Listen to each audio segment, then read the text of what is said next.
Alléluia. Chers frères et sœurs, mesdames et messieurs,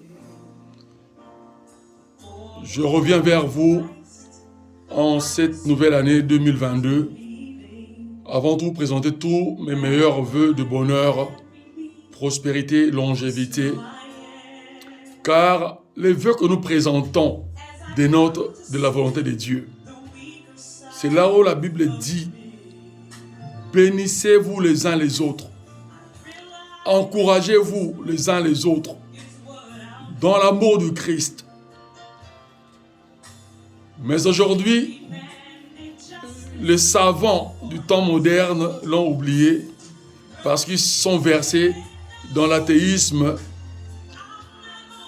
et dans cette liberté d'expression et les valeurs humaines, mais qui viennent de la Bible. Mais l'être humain ne veut plus mentionner publiquement la Bible, la source de toute sagesse.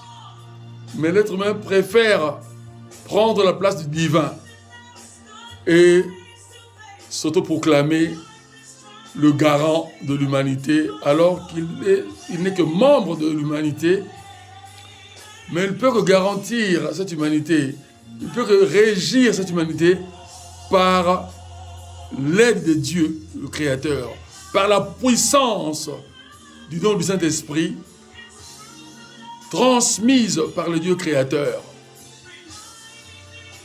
qui est Jésus-Christ, notre Messie universel. Parce qu'il est le Père, il est le Fils, il est le Saint-Esprit. Nous devons connaître Christ dans sa plénitude. Connaître Dieu dans sa plénitude. Il y a une symétrie réflexive. C'est-à-dire Dieu, le Père, il est lui-même sa parole dans laquelle il a tout créé. Et cette parole, c'est Jésus-Christ. Mais les capacités divines,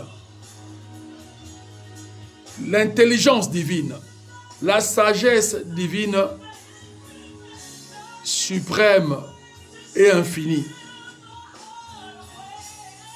sont une force et un pouvoir suprême et une personnalité divine qui détermine la troisième personne divine qui est le Saint-Esprit. C'est comme l'être humain sans son cerveau qui fonctionne très bien par l'intelligence serait moindre qu'un animal qui a l'instinct et qui vit, qui survit par rapport à la nature, dans l'état sauvage de la flore comme de la faune, ou des fonds océaniques et des cours d'eau. Même tous les mammifères vivant dans des forêts vierges, comme dans les fonds océaniques, doivent survivre.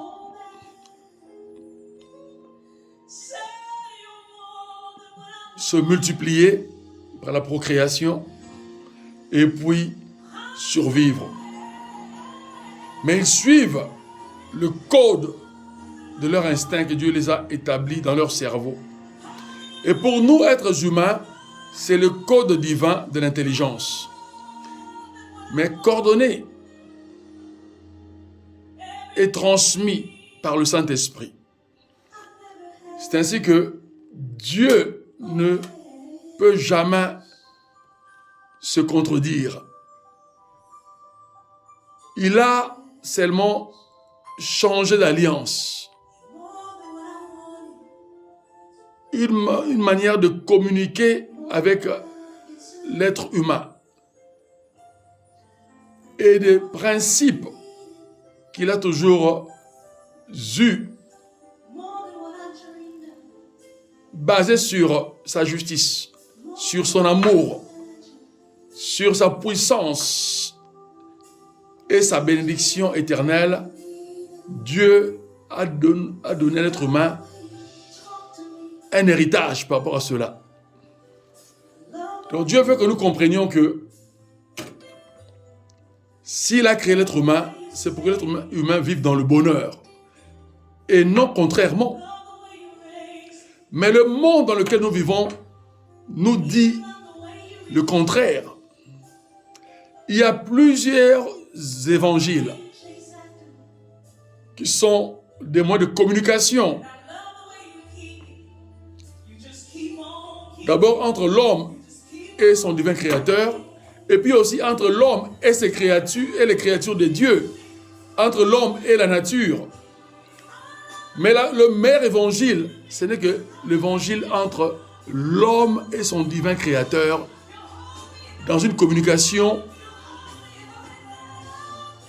précise, compréhensive, une communication de clarté, de transparence. Parce que Dieu nous dit tout ce qui est nécessaire à l'être humain pour vivre heureux sur terre. Et il nous dit qu'il y a une suite qui s'étend dans l'éternité avec lui. Mais lorsque nous le connaissons sur terre, lorsque nous prenons conscience que Christ, le Messie universel, était venu dans le monde par la puissance du Saint-Esprit, s'est incarné à l'être humain pour nous montrer l'exemple comment communiquer avec le divin, avec le Dieu créateur Elohim, le Dieu trois fois saint, et comment comprendre les réalités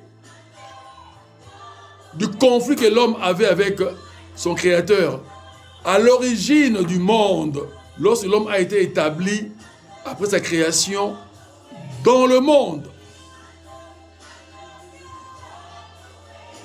Mâle et femelle, l'homme et la femme, pour diriger l'humanité et toute la nature, c'est-à-dire toute la terre. Mais l'être humain a failli à cela, c'est-à-dire d'où la chute d'Adam et d'Ève dans le jardin d'Éden, qui est ce symbolisme de la pensée divine pour nous communiquer comme des enfants, mais la réalité éternelle. Dieu a utilisé un symbolisme aussi simple, idéologique, pour nous communiquer, nous décrire un conte de deux êtres vivant sur terre, possédant toutes choses, à l'abri des épidémies, à l'abri de toute maladie, à l'abri de toute contagion, et même à l'abri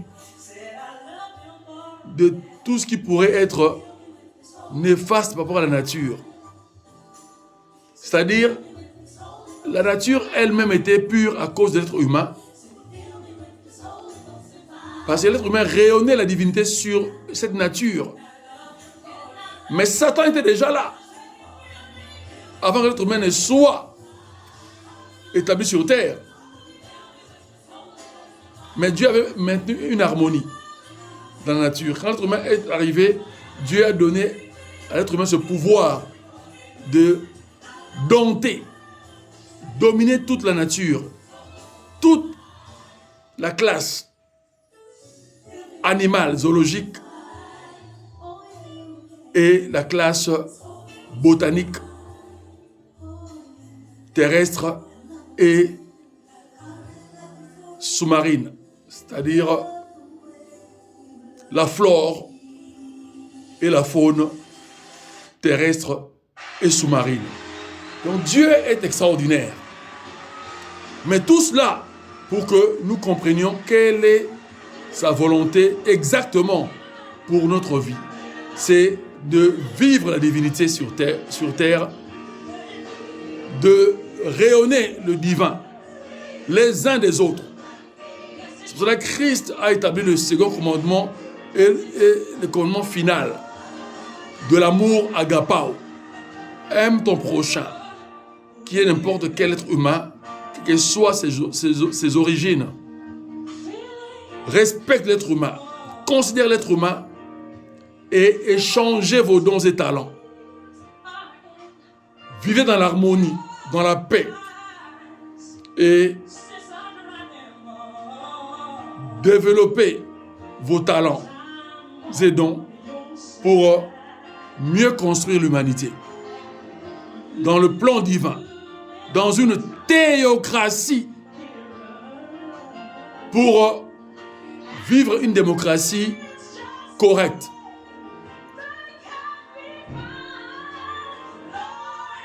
Ce ne serait pas encore la perfection, parce que la perfection n'est pas terrestre, mais l'être humain, en vivant les principes divins sur terre, éviterait des guerres, éviterait des génocides, éviterait l'extermination et l'exploitation d'une minorité sur une majorité de l'humanité. Et le riche embaucherait facilement le pauvre et le respecterait, de sorte que tout le monde vivrait une classe moyenne au sein de l'humanité, à part les dignitaires et les dirigeants du pays, que le peuple élira par suffrage universel dans une démocratie correcte pour mieux gérer avec honnêteté les droits et avantages de ces peuples-là qui sont ses frères et sœurs. Donc, l'humanité ne peut pas réussir dans son économie mondiale, dans sa politique mondiale, dite de démocratie, sans la divinité, sans la théocratie prophético-évangélique.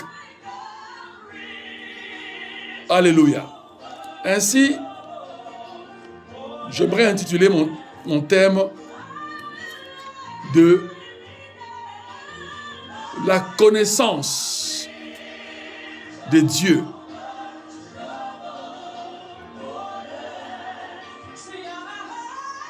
C'est un thème, une thématique vaste, mais c'est simple.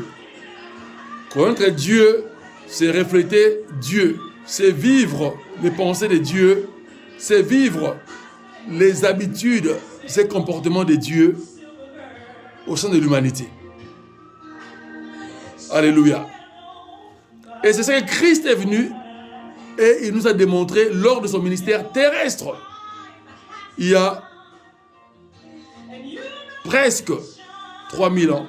Nous sommes en 2022, c'est-à-dire 2022 ans depuis la résurrection du Christ, selon le calendrier chrétien, même judéo-chrétien, même s'il y a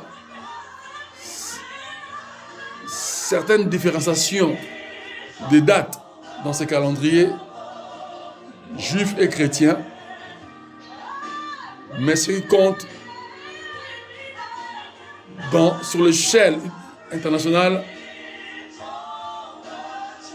la majorité de l'humanité, à part les juifs judaïques, nous sommes régis sous le calendrier romain, dit chrétien aujourd'hui,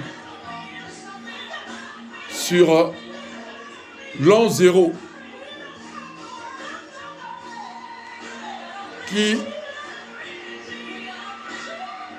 date de la naissance du Christ et par sa résurrection jusqu'à aujourd'hui. C'est ainsi que l'on compte Christ en l'an 33, mort et ressuscité des morts, et de cette époque, ante dominos, jusqu'à aujourd'hui,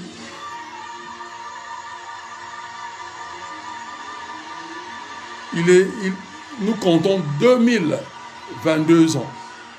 Alléluia. Donc, peu importe ce que les scientifiques disent sur la proto-histoire, etc., les temps des dinosaures, etc., Dieu est fidèle.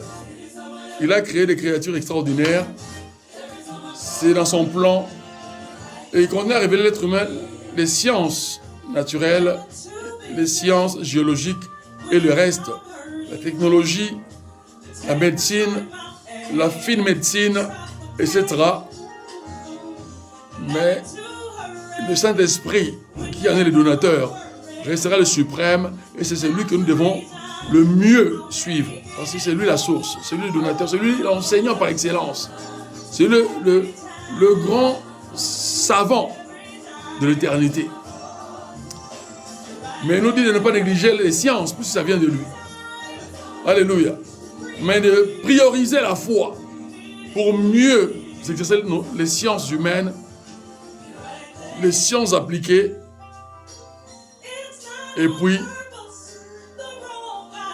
les sciences politiques, économiques, sociales, etc.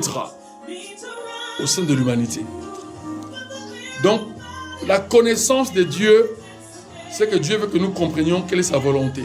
Alors, je veux lire avec vous le psaume 81, qui comporte 17 versets, mais nous allons nous baser sur le verset 11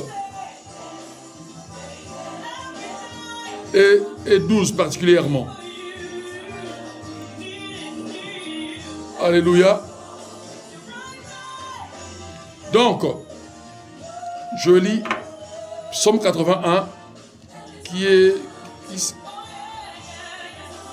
un des psaumes d'Asaph. Asaph était un chef de chantre, c'est-à-dire un dirigeant de la haute chorale antique israélite. Lancez des acclamations vers Dieu notre force, lancez une clameur vers le Dieu de Jacob, et chacun peut citer son prénom. Moi je dis le Dieu de bienvenue. Entonnez la psalmodie, c'est-à-dire le chant sacré. Faites résonner le tambourin, la harpe mélodieuse et le luth. Sonnez du corps à la nouvelle lune, à la pleine lune, au jour de notre fête, car c'est une prescription pour Israël. Aujourd'hui, nous sommes Israël spirituel. Donc, pour les chrétiens régénérés, parce que Dieu veut voir ce monde régénéré, alléluia, en Christ. Donc, nous dirons pour l'humanité régénérée, Israël comprise, alléluia. Une ordonnance du Dieu de tout un chacun de nous. C'est un témoignage qu'il a placé en Joseph. Quand il sortit contre le pays d'Égypte, j'entends un langage qui m'est inconnu. J'ai déchargé son épaule du fardeau. Et ça, c'est aussi un autre symbolisme sur notre délivrance à la croix par notre Seigneur et Sauveur Jésus-Christ de toutes les condamnations qui portaient sur nous et qui devaient nous emmener en enfer. Si Christ n'était pas mort pour ce sacrifice parfait pour toute l'humanité. Et ses mains ont lâché la corbeille. Tu as crié dans la détresse et je t'ai délivré. Dieu, lorsque nous crions, lorsque nous prions, il écoute les cris de nos prières, nos lamentations, nos supplications. Avec foi, Dieu nous exauce, il nous répond toujours. En son temps, mais il nous répond. Alléluia, il est fidèle, il ne change pas ses principes de fidélité. Je t'ai répondu dans le secret du tonnerre. Je t'ai mis à l'épreuve près des eaux de Mériba. Écoute mon peuple et je t'avertirai. Israël, nous disons humanité, si tu m'écoutais, qu'il n'y ait pas chez toi d'autres dieux pas de la sorcellerie et de la magie noire. Pas ces pratiques de sciences occultes, l'astrologie, la kabbale et toutes les autres sciences qui définissent l'alliance entre les êtres humains et le diable.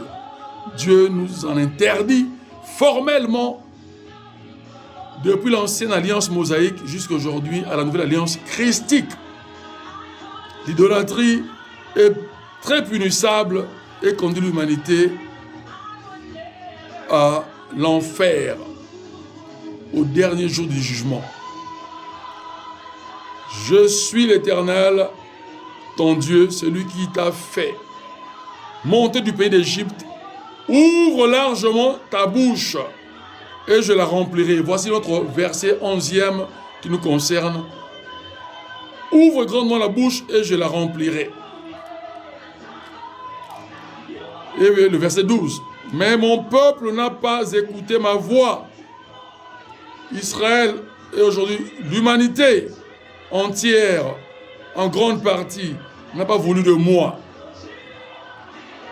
Verset 13, nous continuons, et puis nous reviendrons sur nos versets clés, 11 et 12e. Verset 13, alors je les ai livrés à l'obstination de leur cœur, c'est-à-dire de leur pensée. Et ils sont allés dans leur propre conseil. Oh, si mon peuple m'écoutait, si l'humanité marchait dans mes voies, en un instant, j'humilierai leurs ennemis, c'est-à-dire les puissances des ténèbres et Satan lui-même, leur chef. Parce que nous ne combattons pas contre les humains entre nous, spirituellement, mais nous combattons contre les forces du mal qui animent les êtres humains à s'entretuer dans des guerres et à vivre des injustices sociales, des injustices de classe sociale et des faveurs sociales. Pourquoi le fils du ministre étudierait dans une université la plus coûteuse au monde avec les fils et filles des chefs d'État et des monarques mondiaux? Et pourquoi pas les gosses d'ouvriers? C'est ça, déjà un exemple d'injustice sociale. Mais Dieu veut que l'on donne les chances à tous. Ceux qui sont capables d'aller plus loin par leur volonté dans le niveau universitaire, qu'ils possèdent le même niveau et qu'ils aient droit au même poste professionnel de haute responsabilité et de haute direction mondiale, étatique, dans les gouvernements mondiaux, comme dans les administrations mondiales, etc. Alléluia. Et puis, même ceux qui sont ouvriers puissent vivre une vie décente, avec une épargne de compte pour équilibrer leur vie et leurs dépenses de tous les jours, pour pouvoir aussi faire des projets et non leur mettre dans une prison de surendettement par de multiples crédits dans lesquels ils ne pourront jamais rembourser, ils rembourseront avec intérêt et ils seront toujours pauvres. Mais qu'est-ce que Dieu dit? Il dit à ses enfants, je vous bénirai, vous serez riches, vous serez des grands banquiers, vous prêterez, mais vous n'emprunterez jamais. Ça Dieu nous dit ça dans notre contexte. En Deutéronome chapitre 28, du verset 1 au 14e, que nous ne lirons pas. J'avais déjà évoqué ça dans mes enseignements antérieurs de l'année 2021. Dieu est extraordinaire, alléluia. Dieu nous parle du point de vue social, du point de vue familial, du point de vue politique, du point de vue économique, scientifique et technologique. Il nous parle dans tous les paramètres qui régissent la stabilité et les richesses d'une vie humaine au sein de l'humanité. Alléluia.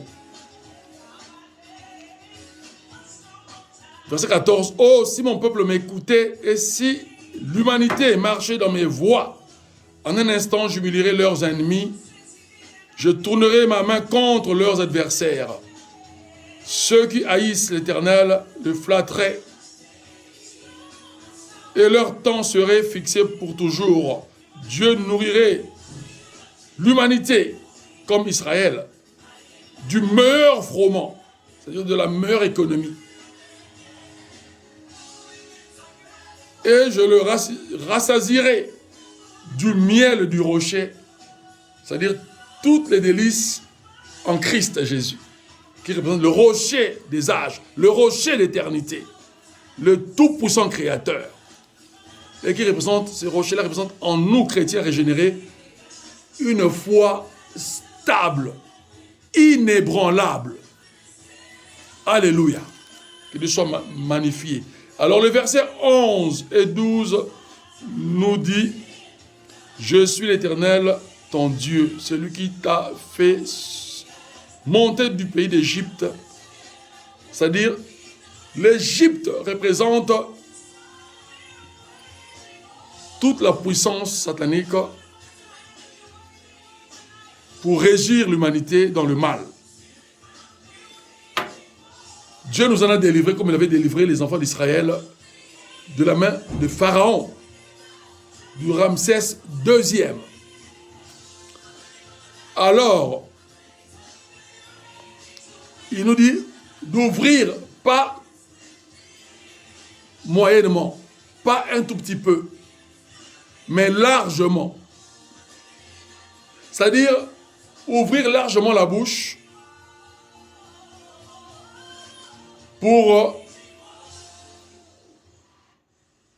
manger et boire la parole de Dieu, que Christ a dit, sa parole est une nourriture et un breuvage, c'est-à-dire une boisson également. Sa parole est une nourriture, c'est-à-dire qui est son corps.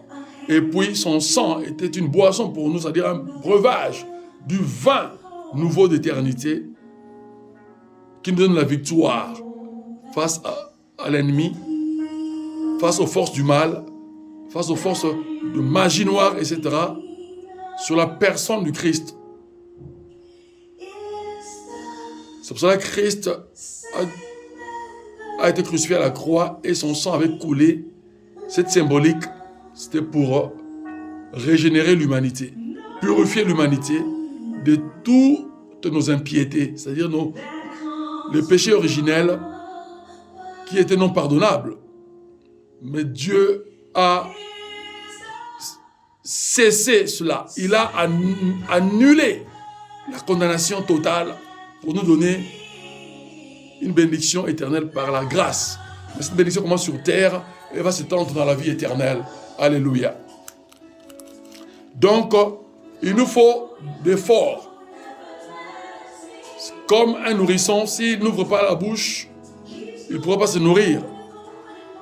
Et son cerveau le pousse par la faim de construire son corps, par se nourrir auprès de sa mère, par le sein maternel, le lait maternel, et puis le nourrisson grandit, devient un petit enfant qui à 6 ans ira à l'école pour développer son cerveau du point de vue scientifique et apprendre le code de vie sur terre, mais qui sont régis par Dieu l'Éternel, par la foi. Donc, les connaissances scientifiques doivent marcher de pair avec la foi et laisser la foi les diriger par le Saint-Esprit. C'est ce que Dieu veut que l'humanité entière comprenne. Alléluia. Car les religions ne sauveront jamais l'être humain. Seule la foi de chaque individu, mais centrée sur Christ. Alléluia.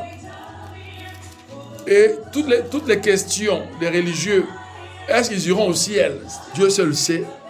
Qui ira et qui n'ira pas? Mais il nous dit que Christ nous a dit qu'il est le chemin qui mène au ciel.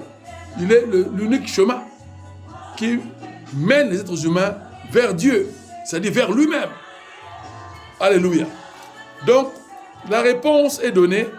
Mais le reste, Dieu, il est multisystème, il est d'une bonté éternelle, d'une justice éternelle. Et ce que j'ai compris, Dieu sauvera aussi beaucoup de religieux, mais qui sont vraiment intègres dans leur religiosité. Parce que depuis leur naissance, ils ont appris cette éducation. Ceux qui feront du bien à l'humanité répondront aux normes bibliques, répondront aux normes de la foi en Christ. Ceux qui aimeront leur prochain comme eux-mêmes, étant religieux, Dieu ne va jamais les oublier un jour à son ciel divin, à l'entrée de l'éternité. C'est pour ça que Christ nous a dit, même les prostituées, nous précéderons au ciel paradisiaque. Ce n'est pas seulement les prostituées, du point de vue philosophique ou culturel, c'est-à-dire les femmes qui vont se prostituer, qui se prostituent, qui vendent leur corps dans le commerce d'argent pour vivre. Non, ce serait aussi les prostituées spirituelles. C'est-à-dire, tous ceux qui ne connaissent pas Christ sont des prostituées parce qu'ils se prostituent au diable et aux démons. Mais nous, Église, nous chrétiens régénérés, nous sommes fiancés à Christ et il nous a accordé la bénédiction d'épouse. Nous sommes la future épouse de Christ, mais Christ veut que nous comprenions la foi présente. C'est un présent éternel. Quand il dit que vous êtes l'épouse du Christ, nous le sommes déjà devenus. Mais il y aura élection, comment?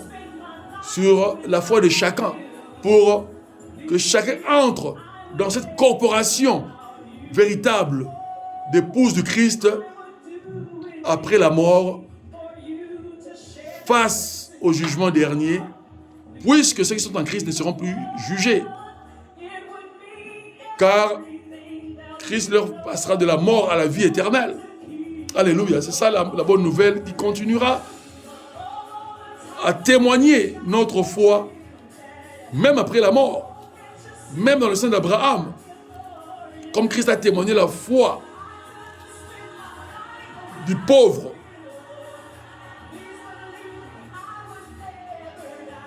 Par rapport aux riches qui étaient égocentriques, égoïstes, moqueurs et méchants.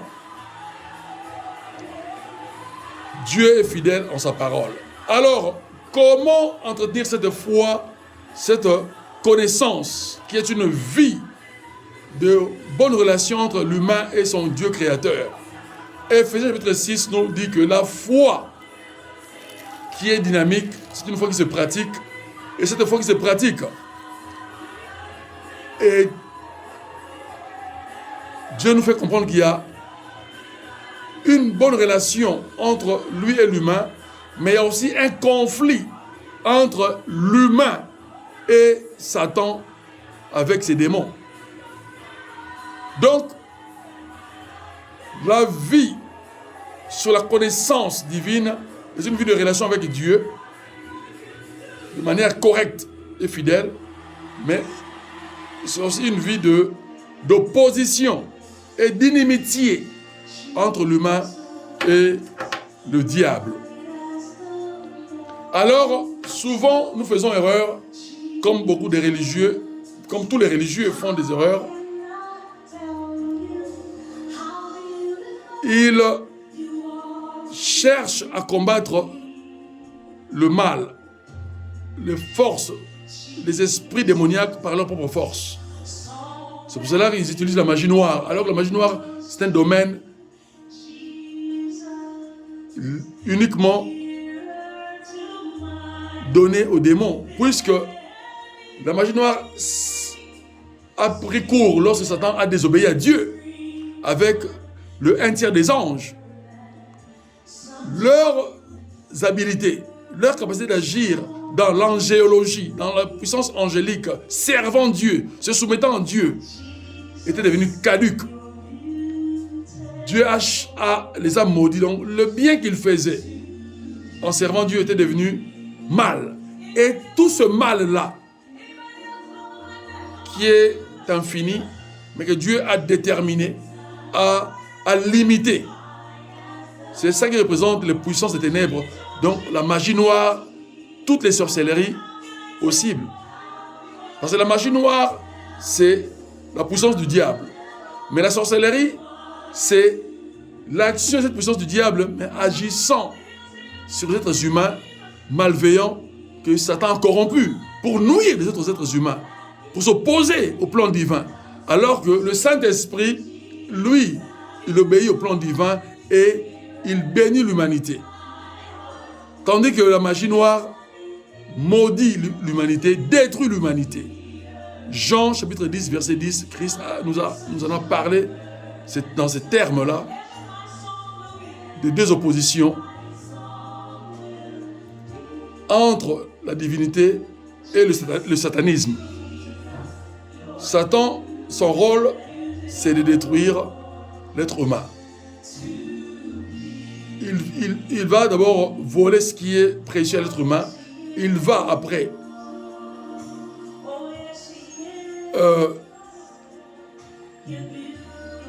détruire l'être humain étape par étape, et puis il va égorger l'être humain, c'est-à-dire couper la gorge, c'est-à-dire la mort finale, le tuer par des maladies, par des accidents, etc. Par des guerres, etc., des guerres civiles, etc. Mais Dieu, Christ est venu pour que nous puissions avoir une vie meilleure sur terre, une vie de relation entre êtres humains, une vie de paix, d'amour, d'harmonie, de sérénité et de richesse partagée ensemble. C'est ça. Mais vivre dans une démocratie théocratique, c'est-à-dire la démocratie, mais conduite par le Saint-Esprit, pour ne pas sortir des principes divins qui sont éternels et qui mènent l'être humain à la vie éternelle glorieuse avec Christ. Alléluia. Alors, il y a un combat spirituel et plusieurs combats spirituels entre l'être humain et son ergo, entre l'être humain et les puissances des ténèbres qui représentent Satan et les démons, entre l'être humain et son environnement qui est devenu corrompu aussi par le péché d'Adam et d'Ève, le péché originel, c'est-à-dire la nature. C'est pour ça que l'être humain peut se blesser facilement dans la nature. L'être humain qui est censé dominer la nature et qui le domine encore en partie, mais parfois l'être humain ne peut pas toujours maîtriser tous les troubles naturels. Par exemple, les tremblements de terre, etc. L'être humain ne peut pas les maîtriser, malgré la technologie que l'être humain possède aujourd'hui par le plan de Dieu. Mais l'être humain peut maîtriser ça par le Saint-Esprit, par les prières, par la foi dynamique. Sur là, Christ a dit qu'il y aurait toujours des tremblements de terre, il y aurait toujours de la famine. Pourquoi? Parce que l'être humain, dans sa majorité, ne voudrait pas écouter le conseil divin. L'être humain rejette la théocratie. Il veut s'afficher et connaît s'afficher en tant que Dieu sur terre, mais sans pouvoir divin exactement. Mais il utilise le pouvoir de Satan, alors que Satan est son subalterne. Et qui est le stupide dans l'histoire? C'est l'humain lui-même. Mais ceux qui sont avisés, qui vivent une chrétienté correcte par le Christ et Jésus, sous la direction du Saint-Esprit, ceux-là sont des véritables disciples de Christ. Et Dieu les conduira toujours avec beaucoup d'amour et leur accordera une plus grande grâce sur cette terre. Comme il a fait reposer sa grâce aussi grande à tous les apôtres. Dieu est juste. Alléluia. Alors nous lirons Éphésiens chapitre 6, verset 10. Dieu dit au reste, c'est-à-dire ceux qui ont reçu la divinité, ceux qui sont régénérés en Christ. Alléluia. Alors, il dit, ceux-là, fortifiez-vous En qui? Dans le Seigneur Jésus. Alléluia. Fortifiez-vous dans le Seigneur Jésus. Comment se fortifier dans le Seigneur Jésus? C'est en recourant dans nos prières envers lui. Lui adressant nos prières. Et dans les prières, il y a plusieurs sortes de prières. Il y a d'abord un culte personnel que l'on fait à Dieu. On remercie Dieu dans l'introduction de la prière. On lui demande pardon. Parce que nous sommes pécheurs par nature humaine. Le péché d'Adam et d'Ève. Mais Dieu en a enlevé la condamnation éternelle par la pratique de notre foi, qui constitue un culte journalier. C'est-à-dire une partie de la journée que l'être humain lui-même, Dieu lui donne la liberté de déterminer. Quelques minutes ou une heure, ou s'il a le temps et qu'il ne va pas travailler en congé par exemple, s'il veut consacrer cette journée-là entière, une demi-journée à Dieu, quelques heures, dans sa chambre, parlant à Dieu, lisant sa Bible, méditant sa Bible, faisant une étude et une réflexion dans les écrits bibliques, et puis parler à Dieu, qui est omniprésent dans l'invisible, et Dieu nous répond dans la lecture biblique. Et nous lui parlons par rapport à nos lectures bibliques et concernant notre vie personnelle, là où nous avons des lacunes qui nous aident à les surmonter et à vivre une vie chrétienne correcte, c'est-à-dire accomplie, une vie chrétienne qui plaît à Dieu. Alléluia. Il dit, au reste, fortifiez-vous dans le Seigneur. Éphésiens chapitre 6, verset 10. Et par sa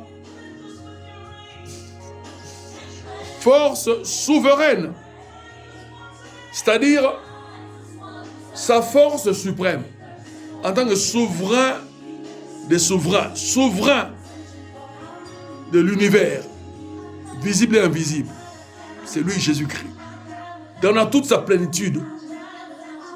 C'est pour ça que la foi, elle doit être ferme, mais dans cette pensée-là, dans cette éthique divine, dans ce protocole divin de hardiesse, c'est-à-dire une assurance déterminée. Parce qu'il y a assurance et assurance. Ce qui n'est pas ferme est moyen ou faible, mais ce qui est ferme est plus solide dans sa conception idéologique. C'est-à-dire Dieu nous appelle à vivre dans toute, si on peut le dire, la solidité de sa pensée, c'est-à-dire dans toute sa puissance, dans toute sa force. Et c'est lui qui les transmet en nous, ce n'est pas par notre force. Nous croyons et nous continuons à être déterminés, et c'est Dieu qui produit en nous le vouloir et le faire, selon son bon plaisir, nous disent les Écritures saintes. Alléluia.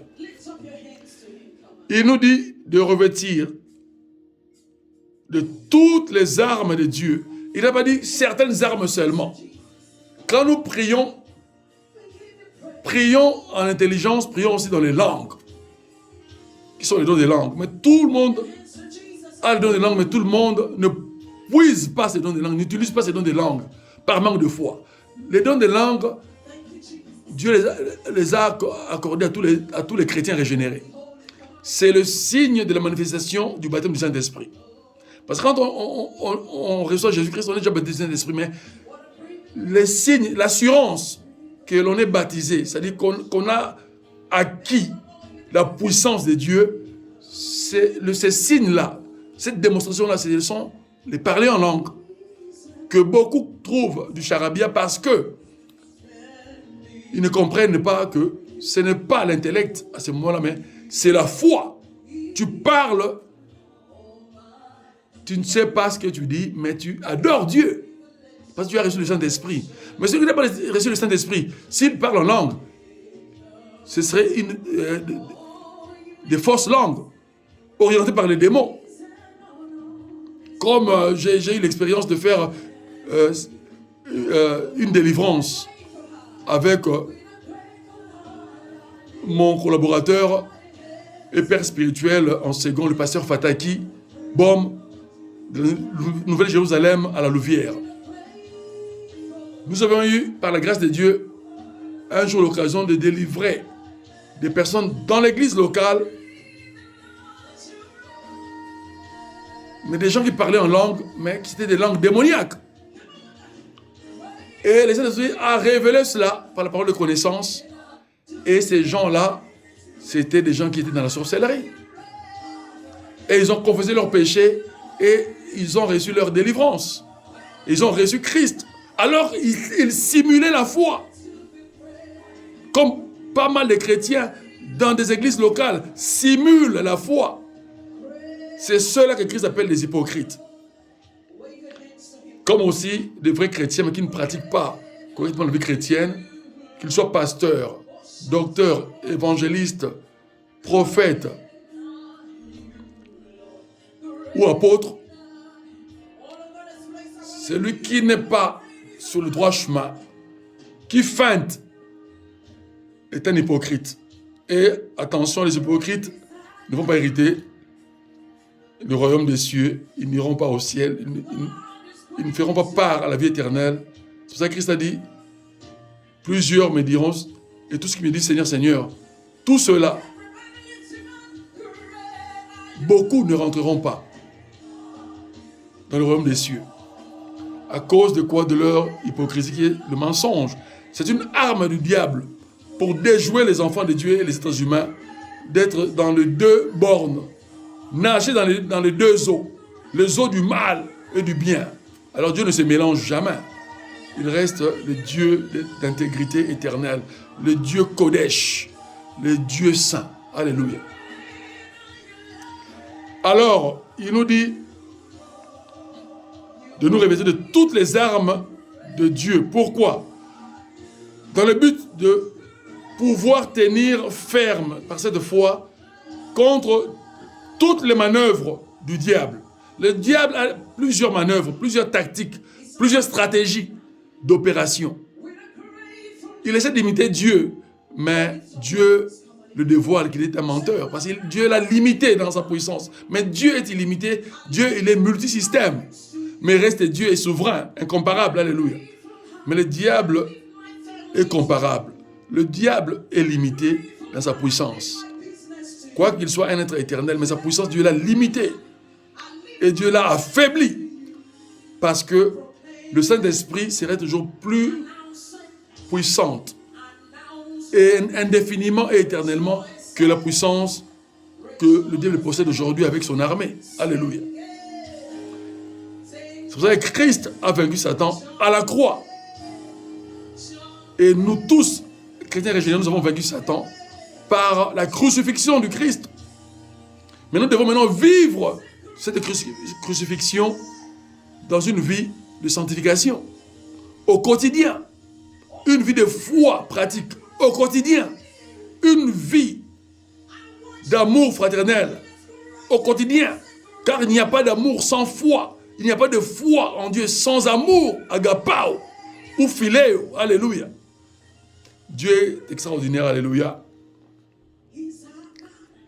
Car nous n'avons pas à lutter contre la chair et le sang, c'est-à-dire contre les êtres humains, parce qu'un tel membre de la famille, oncle ou tante ou grand-parent est qualifié de sorcier ou laid. Nous ne combattons pas en priant par des prières d'imprécation, comme David et les anciens au temps de la loi mosaïque, c'est-à-dire dans l'Ancien Testament, priaient. C'était la permission divine à ce temps-là de maudire leurs ennemis, de souhaiter le malheur à leurs ennemis, de se venger eux-mêmes, de se faire justice eux-mêmes. Et Dieu les exauçait dans leurs prières imprécatoires. Mais aujourd'hui, depuis que Christ est venu au monde et il nous a enseigné sa doctrine d'éternité sur terre, d'aimer nos prochains comme nous-mêmes et de bénir nos ennemis.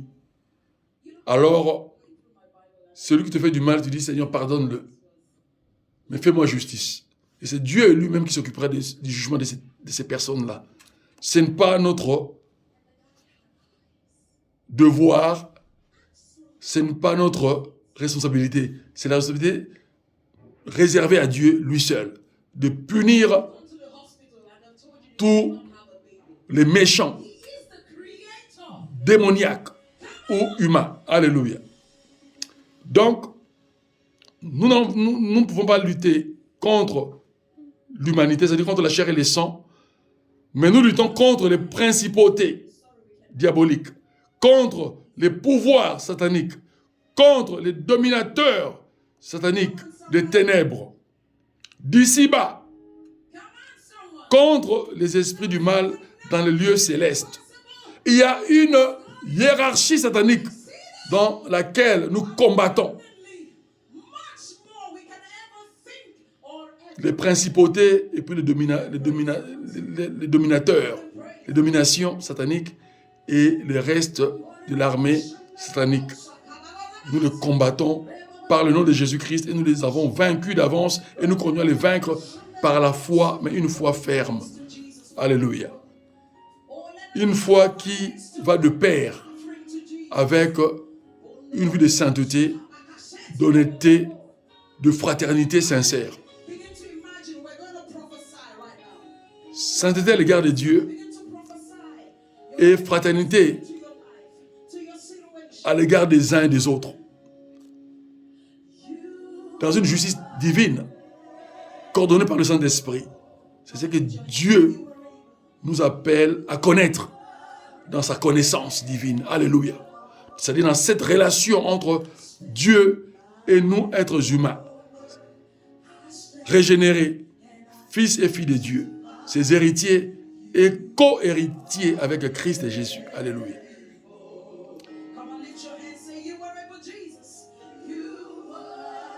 Verset 13. C'est pourquoi prenez toutes les armes de Dieu afin de pouvoir résister dans le mauvais jour et tenir ferme après avoir tout surmonté. Résister dans le mauvais jour. Nous sommes dans ces mauvais jours-là. Chaque jour est un jour de bénédiction pour nous qui avons la foi, mais la malédiction se lève chaque jour aussi contre nous. Donc le combat continue. Nous proclamons la bénédiction, nous sommes bénis, mais la malédiction vient s'opposer à cette bénédiction-là. C'est là où Dieu nous laisse passer dans sa justice, dans les épreuves de la foi. Tu as cru en Dieu, la chose demandée, tu n'as pas reçue, mais Dieu veut voir ta réaction avant que tu reçoives la bénédiction, parce qu'il nous a dit en Marc 11, chapitre 23 et 24, que lorsque nous prions, nous devons croire que nous avons reçu la chose demandée avant de la voir se réaliser dans le concret. Alléluia. Et le temps de l'attente et de la réalisation, notre foi est éprouvée sous examen divin. Alléluia. Et Satan se lève pour nous tenter dans l'opposition à notre bénédiction. C'est là où nous devons résister au diable par une foi ferme et il sera obligé de fuir loin de nous parce qu'il verra Christ, il verra la gloire de Dieu en nous, il verra la puissance de Dieu qui dépasse la sienne en nous, le feu dévorant de la parole de Dieu qui le brûle et le dévore et détruit tous ses plans et ses armes d'attaque. Il pliera bagage et il prendra fuite. Et quelque part, la Bible nous dit, il fuira par 7 chemins, c'est-à-dire de disséminer de part et d'autre. Alléluia.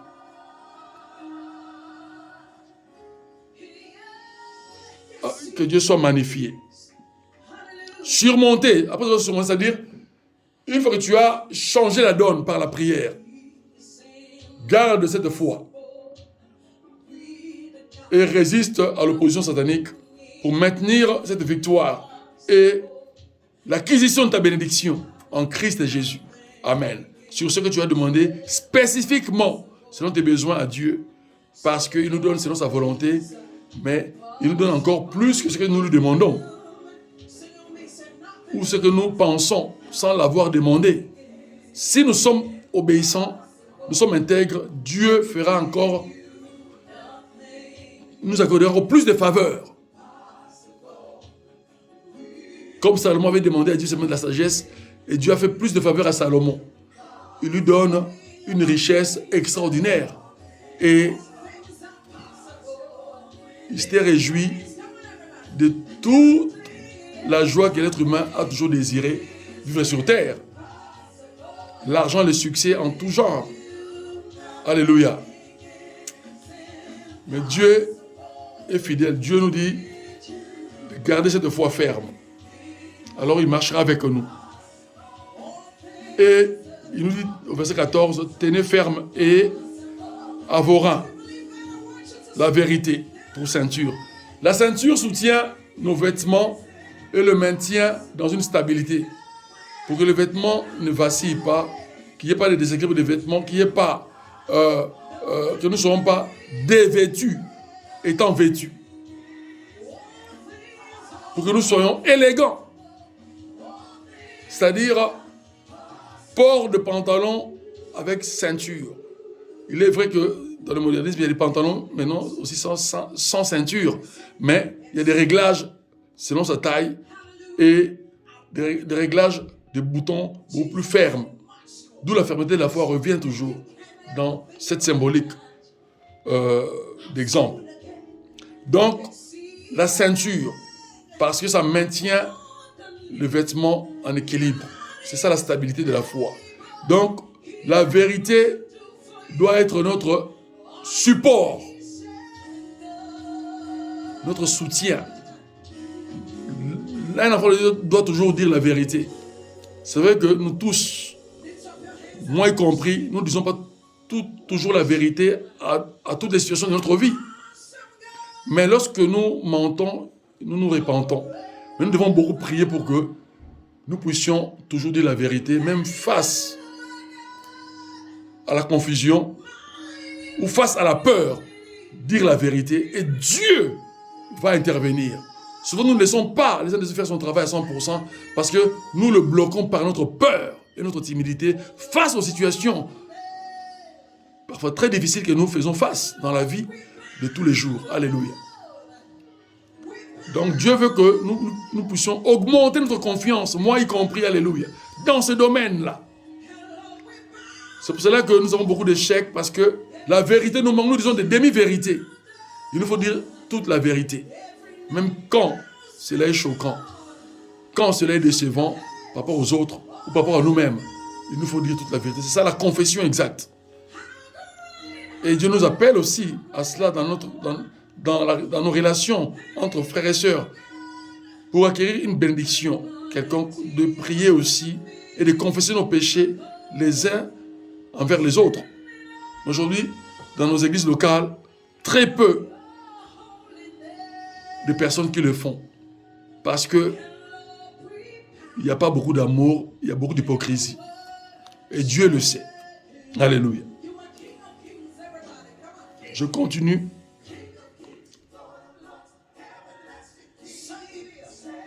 Revêtez la cuirasse de la justice. Donc, pratiquez la justice de Dieu et la justice humaine en tout temps, l'honnêteté.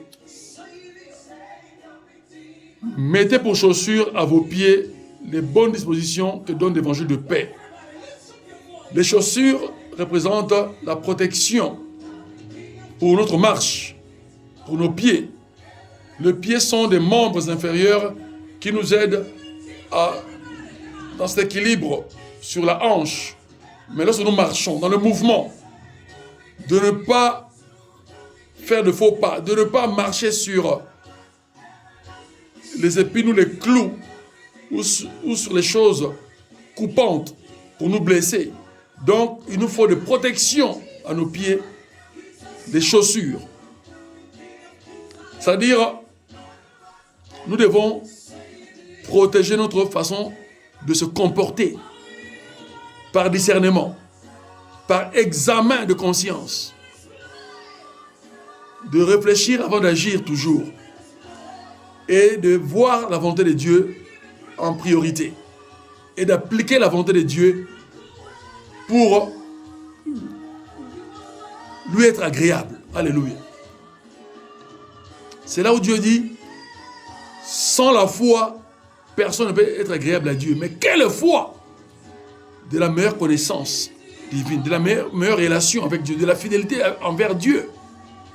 Et Dieu comme il a dit en Jean 15e, si nous demeurons dans ses paroles et que ces paroles demeurent en nous, lui-même, il a dit, si nous lui demandons quoi que ce soit, il nous l'accordera. Amen. Il est fidèle en sa parole. Donc Dieu veut notre bonheur, mais nous devons comprendre que c'est un Dieu extraordinaire. Il veut que nous allons de loin avec lui. Alors, il nous dit de tenir ferme au verset 14e. Au verset 15e, d'avoir des chaussures, de bonnes dispositions, de zèle de l'évangile de paix. Un évangile de paix. Aujourd'hui, les chrétiens vivent un évangile de discorde, de conflit continuel, d'hypocrisie continuelle. Ce n'est pas un évangile de paix. Alors lorsque nous n'adorons pas le prince de paix qui est Christ dans notre évangélisation interne et externe, nous serons à côté de la plaque. Alléluia. Et nous allons faillir. Dieu s'éloignera de nous. Alors qu'il vit en nous et il nous accompagne en tant qu'Emmanuel. Alléluia. Il nous dit au verset 16e, prenez en toutes circonstances, le bouclier de la foi. C'est-à-dire, nous devons manifester notre foi dans toutes les situations de notre vie, dans toutes les circonstances de notre vie. Bonnes ou mauvaises. Gardons notre foi ferme en Christ. Et Dieu nous donnera la victoire face à ces circonstances. Alléluia. Par le nom de Jésus-Christ. Et pourquoi les tenir fermes par la foi, une foi ferme, c'est pour détruire, éteindre tous les traits enflammés du diable. Parce que le diable a aussi un feu qui détruit. Mais le feu de la parole de Dieu est dévorante, dévore aussi le feu de Satan, du pouvoir satanique. Prenez aussi le casque du salut et l'épée de l'esprit. Le casque du salut, c'est la parole de Dieu qui nous a sauvés, dans notre conscience et intelligence, de garder cette parole dans une intelligence renouvelée par le Saint-Esprit. Comment? C'est-à-dire, nous gardons la foi et la fidélité des Écritures saintes et le Saint-Esprit va toujours renouveler cette foi en nous, cette force en nous. Et il va renouveler notre être extérieur, c'est-à-dire notre personnalité extérieure, nos comportements, parce que lui, il est l'être intérieur. Il va renouveler notre extérieur. Il va renouveler notre humanité, parce que lui, il est Esprit Saint. Il est invisible. Mais il va renouveler quoi? Notre personnalité qui est visible, qui est palpable. Alléluia. Les uns des autres. Et la parole de Dieu qui est justement, comme il est dit, la parole de Dieu, c'est-à-dire la connaissance de la parole de Dieu. C'est ça l'esprit de l'esprit, c'est la connaissance, la puissance du Saint-Esprit qui est Jésus-Christ, qui est la connaissance de Christ, la connaissance de la parole de Dieu, correctement, alléluia. Et il nous dit au verset 18 de prier en tout temps par l'Esprit, c'est-à-dire par le Saint-Esprit, en langue et en intelligence, c'est-à-dire prier sous la direction du Saint-Esprit. Nous lisons les Écritures et nous prions, nous disons Saint-Esprit, guide-moi sur ce que j'ai lu et médité. Là où il y a des failles dans ma vie, sanctifie ma vie et coordonne ma vie. Guide ma vie à faire ta volonté et que tu sois honoré et que toi aussi tu m'honores dans ce que j'entreprends ou que je veux entreprendre dans le nom de Jésus-Christ. Alors là, le Saint-Esprit, il va nous guider parce que nous lui aurons demandé sa direction. C'est ça le plan de Dieu. Amen. Priez sous la direction du Saint-Esprit. Avec quoi? Avec toutes sortes de prières. Louange, adoration, confession de péché, qui est le pardon de péché. Prière de besoin. Prière d'intercession.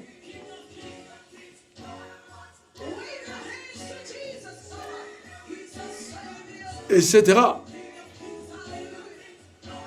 Alléluia. Et les prières de supplication dans nos besoins. Lorsque nous demandons à Dieu, nous croyons. Lorsque le temps, nous trouvons que ça prend du temps par l'examen de Dieu pour éprouver notre foi, nous devons le supplier. Ah Seigneur, je t'en supplie. J'ai déjà cru en ta parole. Je t'en supplie de me faire grâce vite sur ce que tu m'as déjà exaucé. Alléluia. Sur ce que tu m'as déjà exaucé. Je t'en supplie d'activer la vitesse. Car ta parole court avec vitesse. Alléluia. Alors,